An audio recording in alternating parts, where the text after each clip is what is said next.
What is going on, everybody? Welcome into another episode of 7 Days to Sunday here on the Overreaction Buffalo Sports Network, presented by FanDuel. As you noticed, I'm by myself. We're going old school style today. We're going old Big O show style today, as my good friend Zig Fracassi is a bit under the weather. And so I'm sure Zig will be back with us next week.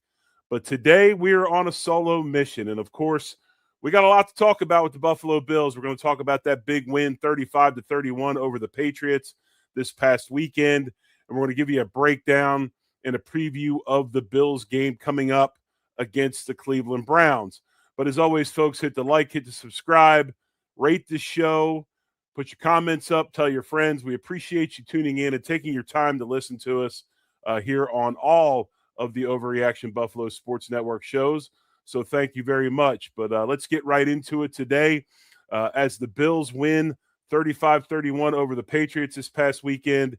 And just the tale of two halves has been talked about quite a bit since that game on Sunday. Bills came out flat, and the Patriots got after them early. They got after them on defense, offense. They scored 24 points in the first half, went into halftime with a lead of 24-7. And Drake May was really good in the first half, scored 2 rushing touchdowns, an 8-yarder and a 7-yarder respectively. Of course, Travion Henderson, he ripped off a 52-yard touchdown run to make it 21-0 early before the Bills finally answered late in the second quarter with a touchdown of their own. The Patriots add a field goal before half, and thus you get the score 24-7.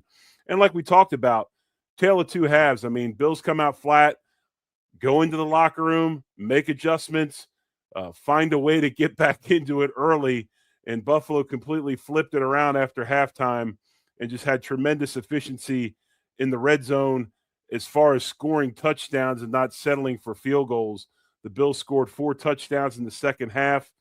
They took the lead at 28-24 in the fourth on a 91-yard touchdown drive. And, of course, the Patriots answered instantly with a touchdown of their own from Travion Henderson, another big explosive run by him, a 64-yarder that made it 31-28 with 9:49 to go in the game. But the Bills answered back. Of course, James Cook, another great game by him, an 11-yard touchdown run makes it 35-31 with 6:48 to go. And the Bills are able to hang on and close out the win. And, you know, just kind of what we've expected out of this Bills team this season. For whatever reason, they tend to start slow and they tend to finish strong. And there's a lot of different ways you can look at it. There's a lot of different theories. I know a big part of this is, especially surrounding the defense and the way they play and seem to have trouble stopping the run in the first and then turn it around in the second half. You know, there's a trend of thinking that the Bills make all of these crazy halftime adjustments after seeing what the opposing team does in the first half. And honestly, when you watch the All-22 film, it's just not so. I mean, they make a few adjustments. They change some things up inside with their defensive tackles. They went from more of a inside shoulder of the guard shade to a cocked nose where part of the nose was lined up on the center and the back half was lined up on the guard to kind of help play some double teams and help with some reach blocks and things like that. But just, you know, a game where the Bills once again find a way to get it done in the second half. Offensively, I thought it's funny when you talk about the Bills and when you look at offensive styles of play and the way teams do things offensively, like Buffalo, they run the same play quite a bit. They'll stick to it. Joe Brady finds something he likes, finds something that works for him, and he makes the opposing team stop him. And usually a team will get into multiple formations and run the same play. So you'll see teams come out in 5, 6, sometimes 7 different formations while running the same play. Buffalo does not do that. They very rarely get out of their big set, their multiple tight end set. But what they do that's different from others, where others run it with different formations, Buffalo will get in the same formation and block the same play differently. You can see that with Dawson Knox, with Shakir, with Haas, with also Shavers. sometimes Kincaid, those three guys in that compressed look that they give you, they'll change up the way they block it. Sometimes they'll double team. Sometimes they'll single block it. Sometimes they'll fold block it. So where their variations come into play is how they block the same play over and over again, as opposed to running it out of multiple formations. I thought the Bills in the first half, they ran their zone to what is called a 3 technique, or a defensive tackle that's lined up on the outside shoulder of a guard. In the second half, they came out and they started running it to the 1 technique, which is a guy that is on the inside shade of the guard or on a shade of the center, kind of an A-gap player, so to speak. So they changed some things up a little bit. We're able to get some passing game stuff going. But obviously, this is a team that's the running game is their catalyst. Play action is their friend. And when they can get into that mode offensively, they're hard to beat. So definitely, another really successful game by the Bills in the run game. You look at their red zone and ball security. Bills were 5 of 6 in the red zone with 0 turnovers. Patriots, of course, were 2 of 3 in the red zone with 1 turnover. Josh Allen, another clinic-like performance out of him, 19 of 28 for only 193, but still 3 touchdowns, no interceptions, 123.1 quarterback rating. Just tremendous out of him. And then, of course, James Cook, another big game, 22 rushes, over 100 yards again, 107, 2 rushing touchdowns, also had a receiving touchdown of 5 yards. And then Dawson Knox with a huge game, coming fresh off of becoming a new dad. He has 2 touchdown catches for 4 yards and 14 yards respectively.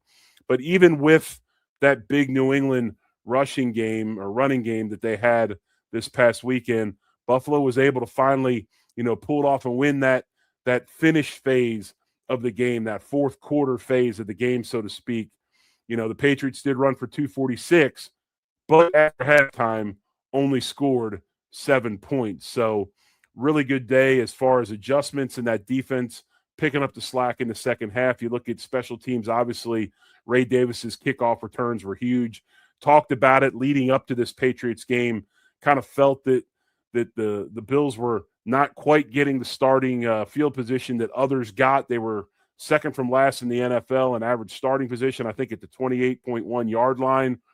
And Ray Davis kind of righted that ship this weekend, including a 58-yard return. So you look at this game, obviously the Patriots had a chance to clinch the division, but they didn't get it done.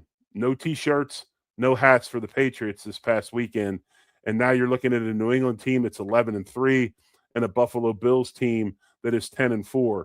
New England still holds a favorable tiebreaker as far as overall, record, and eventually having an opportunity to win that AFC East division. But we still got games to play. Stranger things happen, and we'll see how that all goes down. So just a really good game out of the Bills this weekend, and one that, again, falls kind of into the game script that we've seen out of the Bills over the past season. This is a team that likes to come from behind in the second half. And, everybody wants to know how you change this. And there's different things you can do. I mean, you can come out right away and get into up-tempo. And, tempo kind of in layman's terms would be 2-minute offense speed, try to start fast. Defense maybe take a few chances with some, exotic blitzes or different things, but it's just really not how the Bills are built. I think this is a team, and when we look at this defense, I think you have to look at a defense that's highly analytics driven. I think McDermott subscribes to the analytical world, as does Bobby Babbitt Jr. Sometimes I wonder if they have studied the analytics of an opponent. They almost use the first half as a means to validate the analytics that they have on hand. And then once those analytics are validated, they call plays accordingly in the second half to shut things down. So do I know that to be true? No. Is it a theory? Yes. I mean, I think it's a theory that you got to really look at, especially nowadays in football. It's not just gut feeling anymore. You really got to take into consideration, there are some coaches out there that every play they make is based off of an analytics chart. There are defense coordinators in the NFL. I don't believe McDermott and Babbage are one of them, although they do rely on analytics to help them in situational football. But there are coordinators, especially on defense, that will have people in the box, and when it's 3rd and 6, they want to know what the probabilities are, what they do in that position before they call a defense. So the world of football is changing as science, mathematics, analytics are changing, and it's a great tool. I still don't think it's a tool that you can completely 100% rely on. And I think McDermott's done a really good job of that throughout his coaching career as he's matured and as being a head coach. I think sometimes when people would call it quote unquote cautious, I think that was more along the lines of going off an analytics chart. But I do believe that this season he's definitely shown a willingness to use his gut, use his instincts, and make some plays off of that, or call some plays off of that, as opposed to just using the numbers. So really good day from the Bills in Foxborough, especially in that second half, and something that was good to see. Josh, of course, Mr. December, he does what he does in the month of December. And that's, when we talked about it on the post-game show and talked about it Monday on Off Tackle with John Fina, I think that was probably the X factor of the game, and there was a lot of them. But I think probably the number one X factor of the game was you're in a big-time adverse situation. You're facing the fire. The Buffalo Bills and Josh Allen are tried and true. They're fire-tested. They've been tested under adversity. This group has been in a lot of big football games. That group in New England, not so much. And I think it was definitely telling in that game, especially in the second half, when, Drake May had a chance to make some plays and he didn't. And that's youth. That's how things go as far as when you're playing young guys. And I know this, he plays well. He's got a lot of good things going for him, but still, you've got to be fire tested in this league. You just can't show up without that experience in those tough situations. And I think it showed definitely in the second half of this football game the past week. So we are, as always, we let you know, we are here on the Overreaction Buffalo Sports Network. We are proud to say that we are sponsored by the Anchor Bar, the home of the original Buffalo chicken wing. And Anchor Bar is an amazing place. Jumbo wings, never frozen, always fresh, ordered to your liking, made to your liking. If you like the traditional hot sauce, if you want more of a sweet barbecue sauce or something of that nature, they've got sauces for you. Multiple sauces at the Anchor Bar that you can get your wings made in. And also, if you're not into wings that day and you want something else like a beef on weck or you want a pizza, Anchor Bar makes those as well. And, sometimes you got guests with you. You go out to lunch. Maybe they're trying to watch their weight, maybe eat a little bit more health conscious of, hey, man, if I'm going to the Anchor Bar, I'm having those wings over there on that plate. That's just the way it goes. I'm having the star of the show. But if you want to have a salad, you can have a salad. You can have a wrap. They do cheeseburgers and things like that as well. Anchor Bar now will be not only in the city of Buffalo, but will be franchised out into 17 different cities across the United States, like Raleigh, North Carolina, Frisco, Texas, the newest one opening in Tucson, Arizona, home of our man John Fina. And so if you're not in Buffalo, but you're out and about across the country, you're watching the show, you're like, hey, I want to check out the Anchor Bar. Go online, check out where their locations are across the country, and you too can experience the best wings out there. And those wings are from the home of the original Buffalo chicken wing, invented by Frank and Bellissimo, and in 1964, Frank and Teresa. And you can have the original Buffalo wing as well if you're not in Buffalo. So once again, thank you to the Anchor Bar, proud sponsor of the Overreaction Buffalo Sports Network. And as we move into this Cleveland Browns game, and this is a game where the Bills are laying 10 points from FanDuel. The FanDuel line of the game is -10, Bills -10. And the over-under is 41.5 points according to FanDuel. This is a game, of course, that the Bills should win. 1 p.m. Eastern Time, 12 Central at Huntington Bank Field in Cleveland. And Buffalo, obviously coming off that big 35-31 win over New England, rolls into Cleveland. And Cleveland Browns have listed their Week 16 starter for this game as quarterback Shedeur Sanders. And this offense under Kevin Stefanski has been struggling all season long. And a big part of it is the musical chairs at the quarterback spot. Lots of players in and out. And the latest player in finishing the season for the Browns will be Shadur Sanders. So looking at this game, matchup number one, obviously the Bills offense versus the Browns defense. And when you say Browns defense, who are we talking about? The man that's got 21.5 sacks on the season, who needs 1.5 sacks to break the all-time season record for sacks. That would be Myles Garrett. He is the headliner of this Cleveland Browns defense. And hopefully we're in a situation where the Buffalo Bills and Josh Allen are not the team that gives him the opportunity to break that record. Because we know this. I will say this.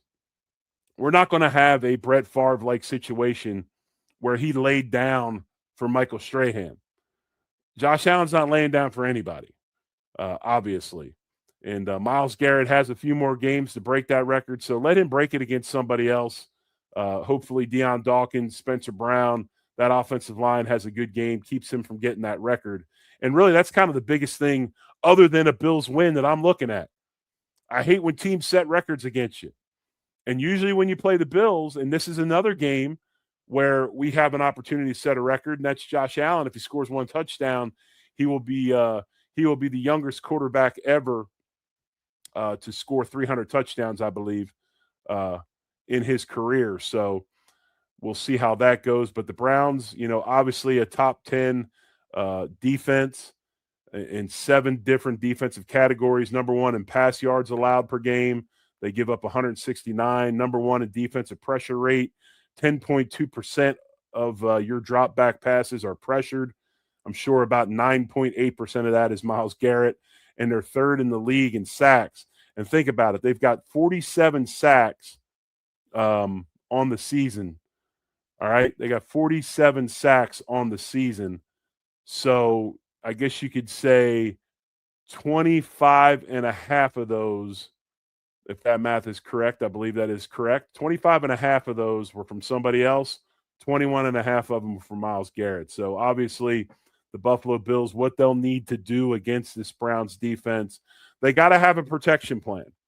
If they think they can come in and do the same thing they've been doing with their 5-man protections, although I think it was very, very telling in this last game against the Patriots. James Cook stayed in the block some. There was an instance where Josh Allen took Ty Johnson and actually moved him up in front of him into the A-gap to be able to block a A-gap blitz right off the bat. So the Bills are very cognizant of these things and are starting to do some of the stuff you need to do to pick up exotic blitzes and things like that. As far as the protection plan, if they do stay in a 5-man protection, they're going to have chips from their tight ends, from their backs, or at least, like we talked about a second ago, leave backs in. And basically, this is a where's Waldo game. All right, where's Waldo? Waldo in this case is Myles Garrett. Where's number 95? You got to know where he is every play that you're dropping back, especially on your long yardage situations. And you got to either slide the protection to him or make sure you get that extra player over there to help the tackle that is attempting to block him. So that'll be really, really important. Also, the Bills need to stay within their structure of quick outlet plays. What does that mean? Again, and it's something that the Bills do naturally. It's not like they got to change the game plan, but you got to get your running backs and your tight ends involved, and you got to get them involved quickly, whether it be Knox or Kincaid. We've seen Jackson Hall starting to make plays in the passing game. You got James Cook and Johnson as well as answers versus the pressure, especially if you don't keep them in to help. They've got to be in an area and a situation where they can be involved in a play if Josh has to dump that ball out quick and get it to an outlet to keep from getting sacked. So I think that's a big thing. And again, these Bills are going to have to finish drives because, as we know, we'll talk about the injury report here in a little bit. They will be without Matt Prater. They signed Michael Badgley this week, and I believe he last kicked for the Indianapolis Colts. So they will have another kicker on the field. Prater's been very good. While he might have struggled a little bit here and there with the extra points, he has been solid in field goals, and hopefully his replacement, until he gets healthy with that quad injury, can do the same. You look at matchup number 2 in this game, obviously Browns offense versus the Bills defense. And if you look at the Cleveland's Week 16 depth chart, you're looking at Shedeur Sanders again at quarterback, a player that a lot of people, I say a lot of people, I guess you could say a lot of people, a lot of the draft analysts and everything had him going in the first round, had him going very early in the first round. And we all know that story and where he fell in the draft. They've got Quinshawn Junkins as a tailback. Dylan Sampson will spell him some. And, of course, the ageless David Njoku. Their tight end is very productive, really good tight end, very good pass-catching tight end, outside of receiver. And I'm not stressed about what they have at receiver. I think it's a good game for the Bills that they can play more regular personnel. They can load up against the run to stop the run, because I don't think this is a wide receiver core that scares anybody. It's actually much weaker than last week's wide receivers that they played. You're looking at Jerry Jeudy, and you got Cedric Tillman are amongst the starters that are listed on that team. So I think you go ahead and make sure you stop the run. Don't give them any cheap runs. Make them earn it. And then I also think this is a game where, we've got Benford outside, who's kind of coming back or trying to come back from a turf toe that he sustained in practice last week. Personally, I'd keep him out again. I don't think there's any need to rush him back against this receiver core of Jeudy, Tillman, or Njoku at tight end. Let's get him rested up, get him ready for that Eagles game where they've got Smith and they've got Brown, Goddard, some other big-time pass catchers. I would rather him be healthier than try to force him back into a game that honestly I'm not sure he's needed. Probably the biggest thing we missed last week from Benford's absence is his ability to contain and play the run game.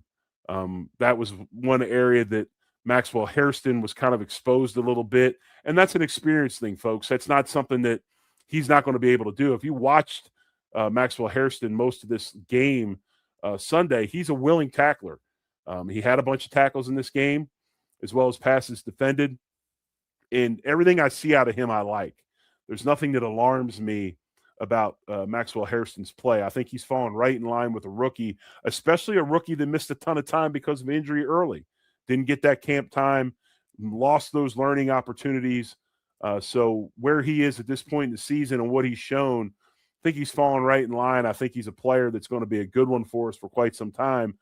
But that being said, and I think it's probably the biggest thing coming out of this past game with the Patriots with a win, you can go back to the tape and correct the mistakes. While they were costly in the game, they gave up points, and that big run by Travion Henderson was because of the lack of contained by him and A.J. Epinesa on that reverse out run that he hit on us in the second half. But those are things that are correctable, and you're going to see him better in that aspect. So look forward to that as well. But when you look at Buffalo in this game, obviously McDermott's defense, which has been historically strong versus rookie quarterbacks because of what they do in a lot of their coverage, they kind of force the balls in the areas where they can make plays and get interceptions. So I would look for this defensive secondary of the Bills, if Cleveland tries to throw it a bunch, to get some picks. I really do. So, you look at McDermott's defense, try to get Shedeur off, get him confused, force the ball into areas where Bills are located to get interceptions. And then also Sanders has taken sacks quite a bit as well. So maybe this is a game where Bosa, Greg Rousseau, and those guys, they get right a little bit, so to speak. But looking at this game, what you got to do against Cleveland as far as the defense, you got to stay out. You got to force Cleveland to get into some third and longs. That's where Buffalo, again, like we just talked about, can disguise coverage and get out there and hunt some takeaways, hunt some interceptions. And you got to, if you're the Bills, you have to understand, especially being one of the worst teams in the league of defending the run, you got to expect Cleveland to come out there, lean on that running game, possibly on play action, try to hit Njoku in the middle of the field and keep the Bills from teeing off on third and long and bringing blitzes and things like that. So just a little bit on both sides of the ball there. Injuries for both teams and availability. If you look at the Bills, as of right now, Kicker Matt Prater is out, obviously. Not sure if Jordan Phillips is going to play. Trending on the positive would be Christian Benford and Terrell Bernard. But again, is this a game that we need those two to play? Is it more important to get them healthier for later in the season and in the playoff run? I think so. We'll see what Sean McDermott and his coaching staff thinks. Browns, Wyatt Teller, the offensive lineman, Jack Conklin, he's also an offensive lineman. They're having some injury issues. They could possibly be out. And then while his name popped up on the injury report, I don't expect that Myles Garrett won't play. So I'm sure he'll be out there this Sunday against the Bills. You got a game Sunday that's going to be breezy and cold. Weather's not going to be a big thing. These games in Cleveland, Pittsburgh, New England, Buffalo, you got to look at weather when you start talking about these games. 34 is the high, 25 is the low. It'll be breezy and colder, but we're not expecting any precipitation, snow, things like that. So it shouldn't be a big deal as far as ball handling goes, slippery fields, and all that stuff. So just kind of a game script to watch as far as this week, playing Cleveland on the road. You got to look at the situation where if Buffalo, the Bills offense is able to protect Josh Allen and avoid those negative sacks and negative plays, their running backs and tight ends and their efficiency in getting them involved in this offense should keep them on schedule and limit Myles Garrett from being able to tee off on either Deion Dawkins or Spencer Brown. But like we talked about, I'll be really curious to see, especially in the All-22, just what they do in their protection schemes to account for a player like Myles Garrett. Cleveland, they're going to need to win on defense. Their defensive front's going to need to play really well. They're going to need to win, and they're going to need to win early. If they can hang around and get this thing to be ugly, they have a chance. And then you also look at this, and this is something that you got to take into consideration. New kicker. Kicker hasn't been kicking very much as of late in game situations. A guy that last was, I believe, if he was in Indianapolis, is a dome kicker. He's going to be out in the breeze. He's going to be outside in the cold, the wind. And if Cleveland's able to do some things with that defensive front and frustrate the Bills and keep this thing close, kind of hard to really sit back and rely on one of those guys to think that this guy coming off the street, coming out of street clothes, can be super reliable in a cold weather kicking situation. So that's something to monitor as well. I expect the Bills to win this game by at least 2 scores, maybe 3. I'd also like to see the Bills establish themselves earlier. And this kind of goes in along the lines of what we just talked about with game script. Can't let Cleveland hang around. You can't give them momentum. Shadur Sanders is a guy that thrives off of that early positivity. If you can get him down making negative plays, it's in your favor. Can't take this one lightly. I'm hoping that, and I'd probably be more nervous if the Browns didn't have Myles Garrett, because with having Myles Garrett, that's going to make this team, it's going to kind of make their antennas go up. They know they have to play well against them. They know they have to bring their A game if they're going to go ahead and keep him off of Josh Allen and keep him from getting that sack record against him. So I think that's probably my biggest thing about this is I'm happy that the Myles Garrett's playing for the Browns, because I think that keeps the Bills from taking them way too lightly. So, looking at this, just kind of some comparisons as far as points per game. The Bills are 3rd in the league at 29.4. Browns come in 29th at 16.1. Point differential, Bills are 6th, Browns 27th. Record in close games, Bills 4-2, Browns 1-5, and the like. So turnover differential, Bills not quite as good as they've been last year. Right now they're at 0. They're flat. No advantage in takeaways, no negativity as far as giving the ball away. They're 13th in the league, and the Browns come in 21st with -4. Penalties, both teams kind of in the same spot. Bills 89, they're 13th, and the Browns 93 penalties are 18th. So again, most of this game, you look at all the numbers, and again, Bills 10-point favorites by FanDuel. Over-under from FanDuel is 41.5. They have all the advantages in this game, and I would expect them to take care of business. So just a little bit about last week's game and then also this Browns game coming up. So that about does it for me here on 7 Days to Sunday. Again, I'm the Big O, Jerry Ostroski. My partner in crime, Zig Fracassi, a little under the weather this week, so he had to miss, but he'll be back next week, and we'll bring you, our breakdown of this game that we're getting ready to play this weekend against the Browns, and then bring us up to speed on the Eagles game. That will be our next game coming up, and that game will be in Orchard Park, New York. So again, for everyone here on the Overreaction Buffalo Sports Network, presented by FanDuel, I am the Big O, Jerry Ostroski. Check out our other shows that are on YouTube, also on all your favorite podcasting platforms. We'll be back next week with more 7 Days to Sunday. As always, folks, we appreciate you. Much love. Go Bills.